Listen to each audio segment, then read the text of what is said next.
Chandni, I love you.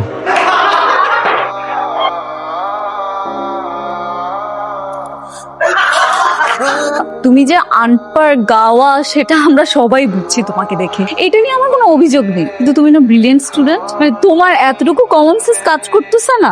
তুমি আমাকে দেখো, আমার মতো একটা মেয়ে তোমার মতো একটা ছেলের সাথে প্রেম করবে, সেটা তুমি ভাবতে পারলে? তো ওনার আর কোনো কিন্তু না, নেক্সট টাইম এই ধরনের ভুল যাতে না যাও।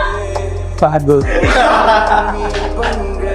জানো, আমার মনে হয় কি নূর না সপ্তাহখানেকের বেশি আর আমাদের ক্লাসে টিকতে পারবে না। আমাদের ক্লাসে কেউ ওকে পছন্দ করে না, সবাই ওকে অসহ্য মনে করে। করে তো, কারা করে জানো? তোর মতো কিছু শৃঙ্খল স্টুডেন্ট আছে না, তারাই হচ্ছে নূরকে পছন্দ করে না। তুমি বাবাকে জিজ্ঞেস করো না, বাবাই সব বলে দিবে। বাবা বলেছে তো, একটা কোশ্চেন গোটা ক্লাসে সবাইকে জিজ্ঞেস করছিল, কেউ বলতে পারে নাই, শুধুমাত্র আমাদের নূর এই প্রশ্নের উত্তরটা খুব সুন্দর করে বলেছে। আমি তোমার সাথে আর্গুমেন্ট করতে চাচ্ছি না, আমি শপিং এ যাচ্ছি, বাই। ওই একটাই তো পারিস, শপিং কিছু হলে সারাক্ষণ ফেসবুকে দেখে এই জামা পছন্দ, এই জামা পছন্দ।